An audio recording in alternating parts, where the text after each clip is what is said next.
हाँ सुनील जी, आज जो आप प्रेस वार्ता कर रहे हो उसके पीछे क्या उद्देश्य है, बताइए।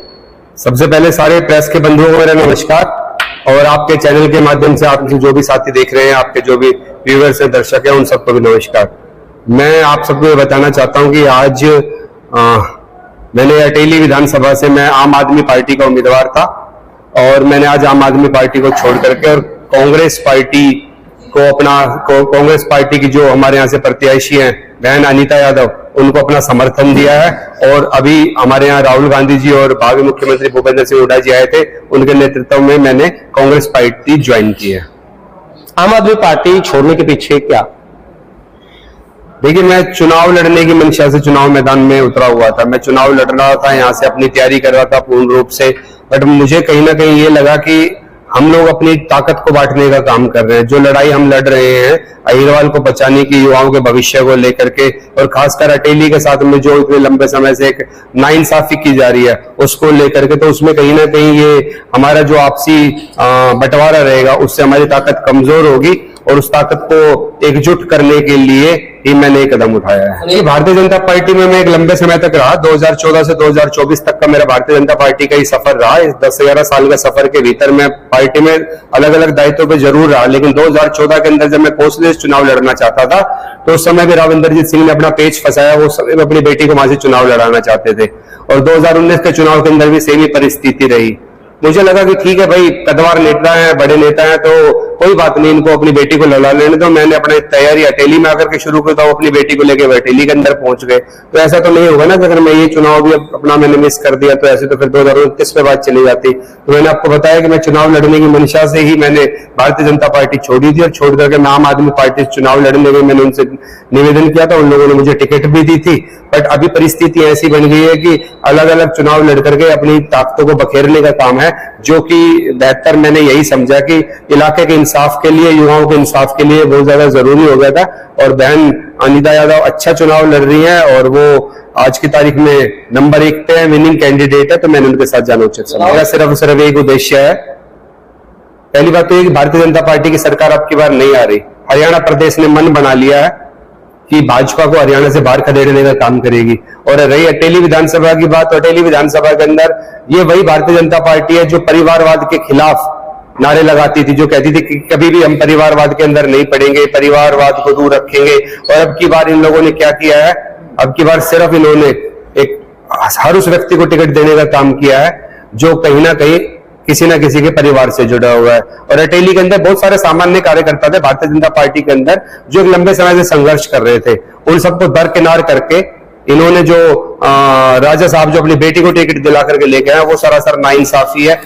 मैं मेरे लिए नहीं कह रहा, वो हर कार्यकर्ता के साथ नाइंसाफी है, जो कार्यकर्ता पूरे तन मन धन से पार्टी की सेवा कर रहा है। मैं कांग्रेस के अंदर अपने आप को पूर्ण रूप से सुरक्षित महसूस करूंगा, और मैंने लंबी राजनीति करनी है। मैं भी 40 साल का हुआ हूँ। जो और चुनावी साथी मैदान के अंदर है वो 65-70 साल के, अगर उनकी उम्र तक भी राजनीति करूंगा, मेरे पास अभी 31 साल का लंबा भविष्य पड़ा है।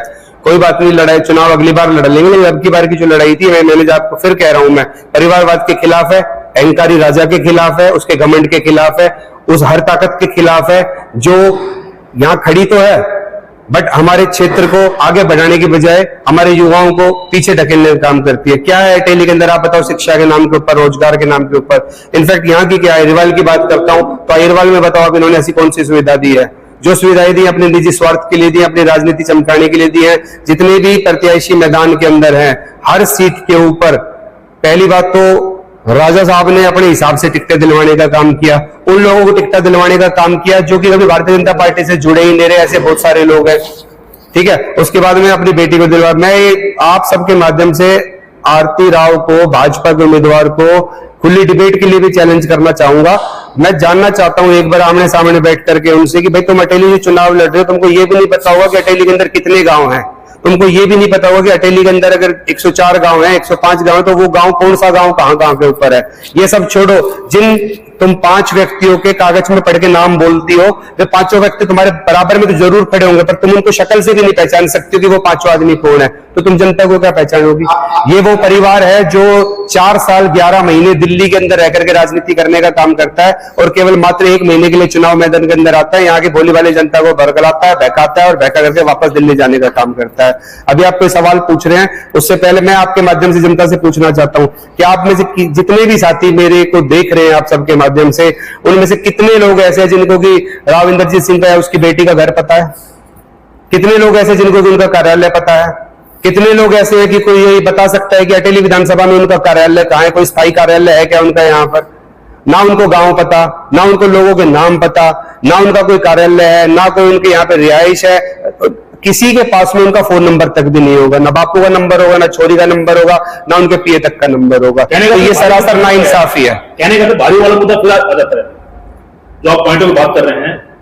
मुद्दा भारी का नहीं है, मुद्दा है कि आप एक चीज का दावा ठोक रहे हो, आप एक चीज को दावा ठोक रहे हो एक चीज को लेकर के। मैंने कहीं पे सुना था आप लोगों की चैनल्स का यूट्यूब के ऊपर घूमता हुआ वीडियो मुझे कहीं मिला था, उसमें मैंने सुना था, तो वो लड़की बोल रही थी कि मुझसे जनता पूछती है कि तूने अटेली को क्यों चुना, तो मैं बताती हूँ कि मैंने इसलिए चुना क्योंकि तुमने मेरे दादा को बना के भेजा, तुमने मेरे पिताजी को बना के भेजा, तो मैं चाहती हूँ कि तुम भी मुझे पहली बार यहाँ से बना करके भेजो, इसीलिए हाँ पीढ़ी दर पीढ़ी मैं ये चाहती हूँ, ठीक है।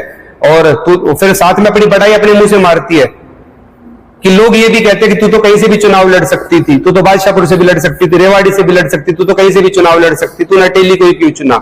सच बोलना चाहिए इंसान को कभी। हम सच बोल रहे हैं आज कि हम चुनाव नहीं जीत रहे थे, हम वोट काटने का काम कर रहे थे, इसीलिए हमने अपना समर्थन देना उचित समझा ताकि एक वोट बैंक मजबूत हो और बड़ी आसानी से हमारे उम्मीदवार जो चुनाव जीत जाए। आपको भी सच बोलना चाहिए, आपको जनता को सच से अवगत कराना चाहिए। सच ये है कि आपको डर था कि बादशाहपुर से चुनाव लड़ोगे तो राव नरवीर सिंह चुनाव हरा देगा, आपको डर था कि कोसड़ी से चुनाव लड़ोगे तो जगदीश चुनाव हरा देगा, आपको डर था कि रेवाड़ी से चुनाव लड़ोगे कैप्टन अजय चुनाव हरा देगा, आपको डर था महेंद्रगढ़ से चुनाव लड़ोगे तो दान सिंह चुनाव हरा देगा। उस डर की वजह से आपने अटेली को इतना खाली समझ लिया कि चलो अटेली से चुनाव लड़ते। ऐसा बिल्कुल भी नहीं है। अब की बार जनता ने मन बना लिया, अब की बार राजा साहब को और उनकी बेटी को दोनों को भाजपा की तरह से प्रदेश से बाहर का रास्ता दिखाने का काम करेंगे।